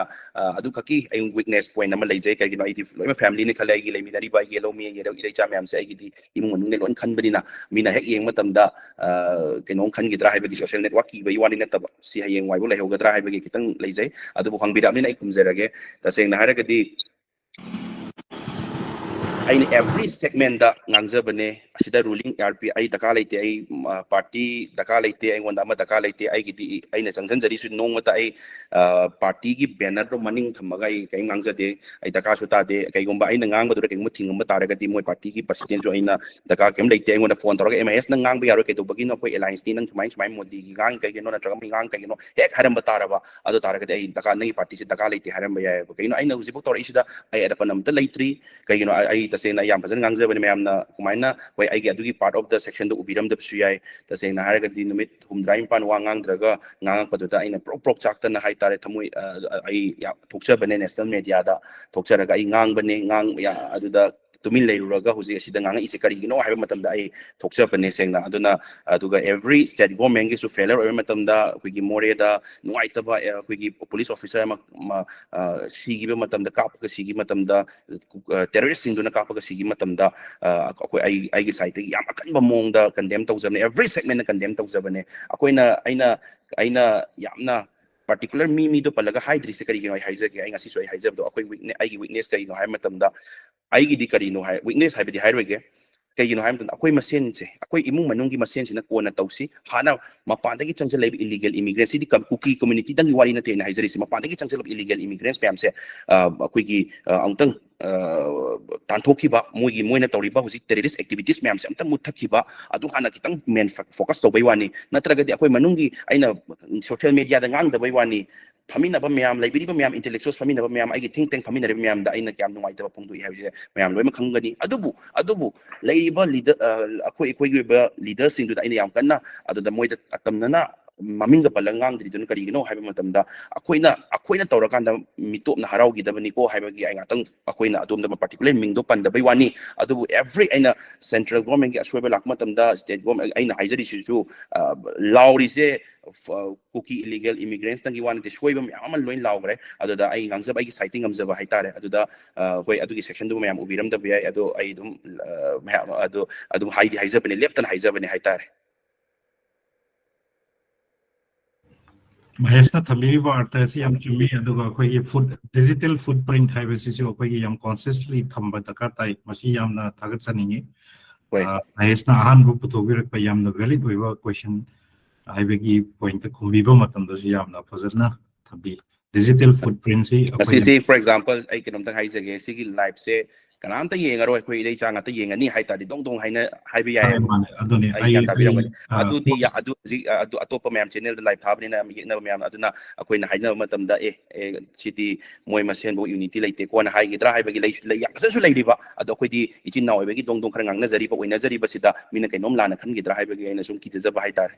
yam fazaba yamna logical oiba aduga yam appreciate toje digital footprint se akhoi khara section ba amadi khanaba fai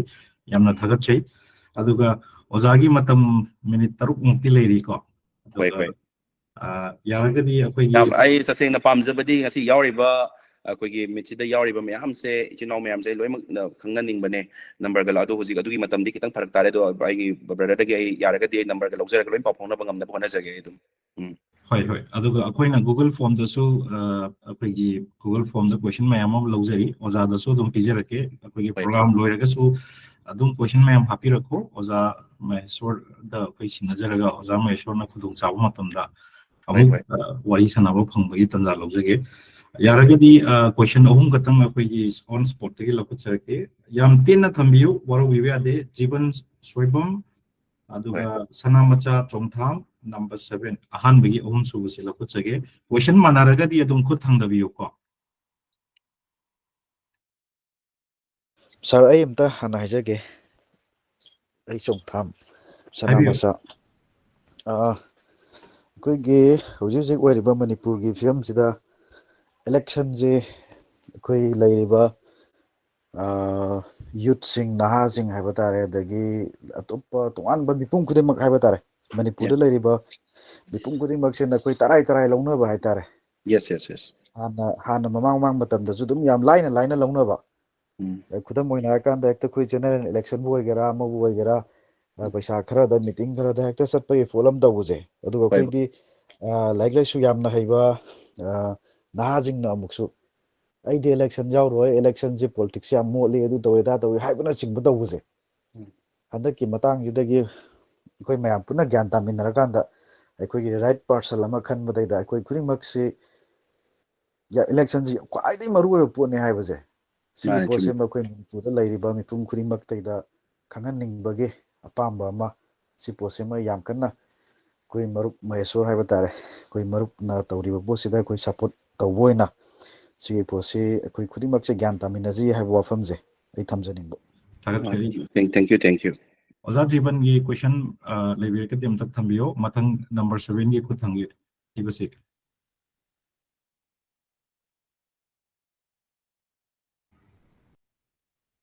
Oza Jiban gi lebi tragadi 7ꯒꯤ ꯍꯥꯏꯕꯤꯔꯛꯑꯣ Hello. ꯍꯥꯏꯕꯤꯌꯣ ꯑꯣꯖꯥ ꯉꯁꯤꯒꯤ ꯑꯩꯈꯣꯏꯒꯤ ꯅꯝꯕꯔ 7ꯒꯤ ꯄ꯭ꯂꯦꯠꯐꯣꯝꯒꯤ ꯒꯨꯒꯜ ꯃꯤꯠ ꯑꯁꯤꯗ ꯌꯥꯎꯕꯤꯔꯤꯕ ꯑꯩꯈꯣꯏꯒꯤ ꯑꯩꯒꯤ ꯏꯊꯛ ꯊꯣꯡꯕ ꯑꯃꯗꯤ ꯏꯈꯥ ꯊꯣꯡꯕ ꯄꯨꯝꯅꯃꯛꯄꯨ ꯑꯩ ꯏꯀꯥꯏ ꯈꯨꯝꯅꯕ ꯎꯠꯆꯔꯤ ꯑꯩꯅ ꯍꯪꯒꯗꯧꯔꯤꯕ ꯋꯥꯍꯪꯁꯤ ꯏꯅꯥꯎ ꯃꯍꯦꯁꯇ ꯑꯩ ꯍꯪꯖꯒꯦ ꯍꯧꯖꯤꯛ ꯑꯩꯈꯣꯏꯒꯤ ꯂꯩꯄꯥꯛꯀꯤ ꯑꯣꯏꯔꯤꯕ ꯐꯤꯕꯝ ꯑꯁꯤꯗ ꯑꯩꯈꯣꯏꯒꯤ ꯃꯤꯌꯥꯝ ꯅꯠꯇꯕ ꯑꯦꯅꯤ Congress bu oiro, BJP bu oiro, RPI bu oiro, Samajwadi bu oiro, any party sina amata oina punjalaga central government da leipaki leiriba irang sida akoi vote tawba yagiroi matam kara ngai biko na akoi propose ama angkalakbagi mami hi uidri hi karigino haibse khangjeningba true hauzik leiriba irang marak sida center na vote ama tawsalakba haibsi aina damoina hajarabada aigi imungda asi ana yawpa kanda ningon jakauba hayeng haraga aina ningon jakauba se tawhanba kiga sap manana ai uzai masiki matangda naugi wakalon tang tongdokpio thank you okay mayam akhoi marakta khoina toina haijaba akhoi listener oina lebiriba singbu hanna amuka thagat chaba phondok chari hawai hoksang yauna tabiriba aduga mayamgi matam bibiduna listener oina lebiba singsi toina khoina thagat jabani aduga Maheshwar gi matam kitang tienbagi maramna Maheshwar se amuka akhoi kaudaba yadre Maheshwar da hanna akhoi advance booking thauserage aduga yaragadi ai huziki question answer domna kumbibe kumjaba yagadra yani aduga Maheshwar na akhoi Google form da membirakpa question dagi ama anida amuktanga lokhat piraga oza anina hangbiramba siga polop ozana khumbibo ina khumbiro aduga ozagi matumsu chapsaba oinawa hoy aduda ai si ani se khumaga illusion jarage ngasi ai brother amna habigiba akoi gi tasengna youth da koi politics se dirty oy du mayam habigiba do tasengna ai hoi hainei mamangda haidi politics are very dirty aduna youth na combine enter tawduna koi di politics haina de we had politics ka haibai sigi su maram ama oidoine ngasi akoina wari ba se sengna harabada aduna mapandagi lawbusu yadaba khara like manungda changa okhaira pa mathau tai aduna mapandagi sum lawra yengadaba manungdana pura timam taramba yaroidaba su khara lei aduna aina yam toina haijaba manungda changa okhaiba mathau tai aduna akoina politics ki ki se akoina pairaga changsangiba taragadi manungda changiba taragadi akoigi soriba mayam se loina semdokpa ngamdoribani aduna mayam hujiti youth sing se ireibak ningba hana su loi ninge adubu hanadi man tawjarani na khara leiba su dum yawba haitare adu handa kisidi aigi ima do sola abnina tawdaba yadre kona politics tangi wanate thongna pharabi chinaw mayam thole adu thongna pharabi chinaw tholeiba mayam se mayam da haijage ko ai gasidi irei cha mayam lebi atatai tahanba yaroi tasengna leiba mayam se khoi khunga ibo ero anyone leiba mayam se moi atatai tahanba yaroi ima leba kitamda thulapa ngatani aduna leiba mayam se akoi manipur kanbada loi yauri bani aduna moi gi damakta khoina stand tawrakanda politically or non politically oiro stand tawrakanda mokoi gi ngaklo mo oigadamni akoina aduga amanna kaino hai matamda vote ki huji hariba se central akoi gi political party mayam na sumaina against tawraga tawgadab se hai matamda aigi oina ti dum akoi mayam tawba yai aigi personal view ne haijari se adubu sigi pochida tawdaba yadi na tawra abanina aina haijaba dunga saisu tawdaba yadi na tawra abanina sigi posi tawra abanina akoi sigi posi akoina lana akoigi haibadi akoina nungai taba matam akoina mi siba sura tawringa duda festival tawri habdi yam phajagraba wafamne tasengna tamona haibidi do yam chumme haitare adubu akoigi aina angle amatadi ko aina haijari se aduna kariguma mi huji sire ama mi ama sire imung manung sida adubu sigi laina manare mathang su sirak tore hairagadi mathang do sidanaba kumai to sigi hairaga koigi india koigi pawro daga leibado akoigi mangthong lolaba imung si ama sirak dore na thong lolaba kai thasana su leiye aduna ama leiraktabduda esumaina esiman siba mamatar oidore leitaragadi akoina adu thong thingo mathau tai anyhow taho mathau tai aduna sigi election se tawtaragadi adugi bank adugi angle du yengminaba mathau tai ngatangi akoigi sen da kar pangtharaga natraga don party yengnadana natra adu tawnaba natabada kamaina akoigi sigi posida ꯑꯩꯈꯣꯏꯅ ꯀꯃꯥꯏꯅ ꯑꯩꯈꯣꯏꯒꯤ ꯄꯣꯠꯁꯦ virus ꯑꯣꯏꯅ ꯊꯥꯖꯤꯟ virus ꯑꯐꯕ ꯚꯥꯏꯔꯁꯅꯤꯀꯣ ꯍꯥꯏꯖꯩꯁꯦ ꯀꯃꯥꯏꯅ ꯊꯥꯖꯤꯜꯂꯒ system ꯃꯅꯨꯡꯁꯦ ꯊꯥꯖꯤꯜꯂꯒ ꯀꯃꯥꯏꯅ ꯑꯩꯈꯣꯏꯒꯤꯗꯃꯛꯇ ꯑꯦꯟꯇꯤ ꯚꯥꯏꯔꯁ ꯑꯣꯏꯅ ꯁꯤꯁꯇꯦꯝ ꯑꯩꯈꯣꯏꯒꯤ ꯌꯦꯂꯧꯃꯤꯁꯤꯡꯁꯤꯒꯤ ꯀꯃꯥꯏꯅ ꯋꯥꯛ ꯇꯧꯔꯛꯀꯗꯕꯅꯣ ꯍꯥꯏꯁꯦ ꯇꯧꯃꯤꯟꯅꯕ ꯃꯊꯧ ꯇꯥꯏ ꯑꯗꯨꯅ ꯑꯩꯈꯣꯏꯅ ꯌꯥꯝꯅ ꯄꯣꯖꯤꯇꯤቭ ꯑꯣꯏꯅ ꯁꯤ ꯃꯇꯥꯡ ꯇꯧꯗ ꯌꯥꯗꯦ ꯍꯥꯏꯔꯕꯅꯤꯅ ꯂꯩꯔꯤꯕ ꯃꯌꯥꯝꯁꯦ ꯑꯗꯨꯃꯥꯏꯅ ꯑꯦꯡꯒꯜ ꯌꯦꯡꯃꯤꯟꯅꯔꯒ ꯁꯤꯒꯤ ꯑꯩꯈꯣꯏꯒꯤ ꯂꯥꯟꯁꯤꯒꯤ ꯃꯥꯏ ꯄꯥꯛꯅꯕ ꯖꯔꯅꯤ ꯑꯃꯅꯤꯀꯣ ꯁꯦꯛꯁꯟ ꯑꯃꯅꯤꯀꯣꯅ ꯈꯟꯃꯤꯟꯅꯕ ꯃꯊꯧ ꯇꯥꯔꯛꯑꯦ ꯀꯔꯤꯒꯤꯅꯣ ꯑꯩꯈꯣꯏꯅ ꯁꯤ ꯄꯨꯂꯞ ꯆꯠꯂꯒ ꯊꯤꯡꯉꯨꯕ ꯌꯥꯗꯕꯒꯤ ꯄꯣꯠ ꯑꯃ ꯂꯩꯔꯕꯅꯤꯅ ꯍꯥꯏꯇꯥꯔꯦ ꯑꯗꯨꯅ ꯑꯩꯅ ꯉꯁꯥꯏ ꯍꯥꯏꯖꯒꯦ ꯌꯥꯝ ꯂꯣꯏꯗꯤ ꯂꯣꯏꯁꯤꯟꯖꯔꯦ ꯃꯇꯝꯁꯦ ꯅꯆꯥꯒꯤ ꯑꯣꯏꯅ ꯍꯥꯏꯖꯒꯗꯕ ꯅꯅꯥꯎꯒꯤ ꯑꯣꯏꯅ ꯍꯥꯏꯖꯒꯗꯕꯗꯤ ꯃꯍꯦꯁ꯭ꯋꯔ ꯑꯗꯨꯗꯥꯒꯤ ꯋꯥꯔꯤ ꯅꯠꯇꯦ ꯑꯩꯈꯣꯏꯅ ꯍꯧꯖꯤꯛ ꯋꯥꯠꯂꯤꯕ ꯂꯥꯟꯃꯤꯁꯦ ꯀꯔꯤꯅꯣ ꯍꯥꯏꯕ ꯃꯇꯝꯗ ꯑꯦꯅꯥꯂꯥꯏꯁꯤꯁ ꯑꯗꯨ ꯑꯗꯥꯗꯣ ꯅꯠꯇꯦ ꯑꯩꯈꯣꯏꯅ ꯍꯧꯖꯤꯛ ꯋꯥꯠꯂꯤꯕꯁꯦ ꯑꯩꯈꯣꯏꯒꯤ ꯑꯩꯈꯣꯏꯒꯤ ꯁꯦꯟꯇ꯭ꯔꯦꯜ ꯐꯤꯜꯁꯤꯗ ꯑꯩꯈꯣꯏꯒꯤ ꯂꯥꯟꯃꯤ ꯋꯥꯠꯂꯦ ꯇꯁꯦꯡꯅ ꯃꯌꯥꯝ ꯈꯪꯕꯤꯔꯝꯒꯅꯤ ꯍꯥꯏ ꯂꯦꯚꯦꯜ ꯇꯣꯛ ꯇꯧꯅꯕ ꯃꯤꯅꯤꯁꯇ꯭ꯔꯤ ꯃꯅꯨꯡꯁꯤꯗ ꯂꯩꯈꯥꯏꯅꯅꯕ ꯃꯤ ꯋꯥꯠꯂꯦ ꯁꯦꯡꯅ ꯍꯥꯏꯔꯕꯗ ꯑꯗꯨꯗꯤ ꯀꯅꯥꯒꯤꯅ ꯐꯖꯅ ꯋꯥꯠꯇꯕꯅꯣ ꯍꯥꯏꯕꯁꯦ ꯃꯌꯥꯝ ꯂꯣꯏ ꯈꯪꯅꯔꯕ ꯉꯥꯛꯇꯅꯤ ꯑꯩ ꯄꯟꯖꯔꯔꯣꯏ ꯀꯔꯤꯒꯤꯅꯣ ꯍꯥꯏꯕ ꯃꯇꯝꯗ ꯃꯌꯥꯝ ꯒ꯭ꯌꯥꯟ ꯇꯥꯕꯤꯔꯝꯃꯅꯤ ꯀꯅꯥꯒꯤꯅ ꯋꯥꯠꯇꯅ ꯂꯩꯕꯅꯣ ꯍꯥꯏꯕꯁꯦ ꯑꯩꯈꯣꯏꯒꯤꯗ ꯋꯥꯠꯂꯦꯕ ꯈꯔ ꯂꯥꯟꯃꯤꯁꯦ ꯋꯥꯠꯂꯦꯕ ꯂꯥꯟꯃꯤꯁꯦ ꯀꯔꯝꯕ ꯃꯤ ꯑꯣꯏꯒꯗꯕꯅꯣ ꯍꯥꯏꯕ ꯃꯇꯝꯗ ꯉꯥꯛꯇꯪꯒꯤ ꯂꯥꯎꯕ ꯉꯥꯡꯕꯗꯨꯗꯪ ꯅꯠꯇꯦꯕ ꯑꯩꯈꯣꯏꯒꯤ ꯃꯦꯗꯤꯌꯥꯗ ꯉꯥꯡꯕꯗꯨꯗꯪ ꯅꯠꯇꯕ ꯑꯩꯁꯨ ꯉꯥꯡꯖꯩ ꯑꯃꯁꯨ ꯉꯥꯡꯉꯝꯒꯅꯤ ꯑꯗꯨ ꯅꯠꯇꯦ ꯀꯃꯥꯏꯅ ꯄꯥꯋꯔꯗꯣ ꯄꯥꯏꯔꯀꯥꯟꯗ ꯑꯩꯈꯣꯏꯒꯤ ꯁꯦꯝꯗꯣꯛꯍꯧꯒꯗꯕꯅꯣ ꯁꯣꯏꯔꯤꯕ ꯃꯌꯥꯝꯁꯦ ꯀꯃꯥꯏꯅ ꯁꯦꯝꯗꯣꯛꯅꯕ ꯇꯧꯒꯗꯕꯅꯣ ꯀꯃꯥꯏꯅ ꯑꯐꯕ ꯂꯣꯕꯤ ꯇꯧꯒꯅꯤ ꯀꯃꯥꯏꯅ ꯇꯧꯒꯅꯤ ꯍꯥꯏꯕꯁꯦ ꯁꯤ ꯇꯧꯍꯧꯕ ꯃꯊꯧ ꯇꯥꯏ ꯑꯗꯨꯅ ꯑꯁꯤ ꯇꯧꯍꯧꯗ꯭ꯔꯕ ꯁꯤ ꯁꯦꯝꯗꯣꯛꯅꯕ ꯍꯣꯠꯅꯍꯧꯗ꯭ꯔꯕ ꯑꯩꯈꯣꯏꯒꯤ ꯁꯤꯒꯤ ꯀꯩꯒꯤꯅꯣ ꯍꯥꯏꯔꯗꯤ ꯃꯤ ꯌꯥꯝ ꯂꯩꯗꯅ MP ꯃꯌꯥꯝ ꯂꯩꯗꯅ ꯖꯒꯥ ꯌꯥꯝ ꯆꯥꯎꯕ ꯁ꯭ꯇꯦꯠ ꯑꯃ ꯑꯣꯏꯔꯗꯤ ꯈꯔ ꯐꯩ ꯑꯩꯈꯣꯏꯒꯤꯗꯤ MP ꯑꯅꯤ ꯈꯛꯇꯅꯤ ꯑꯗꯨꯒ ꯑꯃꯅ ꯑꯩꯈꯣꯏ ꯏꯟꯅꯔꯅꯤ ꯍꯧꯖꯤꯛ ꯂꯩꯔꯤꯁꯦ ꯑꯗꯨ ꯏꯟꯅꯔꯒꯤꯅꯦ ꯃꯌꯥꯝ ꯊꯣꯛꯅꯕ ꯑꯃꯨꯛ ꯇꯧꯔꯤꯁꯦ ꯑꯥꯎꯇꯔꯒꯤꯁꯨ ꯉꯁꯤ ꯑꯃ ꯂꯥꯎꯊꯣꯛꯈ꯭ꯔꯦ ꯀꯦꯟꯗꯤꯗꯦꯠ ꯑꯃꯁꯨ ꯀꯣ ꯑꯗꯨꯅ ꯁꯤꯒꯤ ꯄꯣꯠꯁꯤꯗ ꯑꯩꯈꯣꯏꯅ ꯁꯤꯗ ꯁ꯭ꯇꯦꯟ ꯇꯧꯍꯧꯗ꯭ꯔꯒꯗꯤ ꯑꯩꯈꯣꯏꯒꯤ ꯐ꯭ꯌꯨꯆꯔꯁꯦ ꯌꯥꯝꯅ ꯋꯥꯒꯅꯤ ꯑꯗꯨꯅ we cannot focus on like on different thing aduna akoina focus tawgadabse only one dene akoina komaina how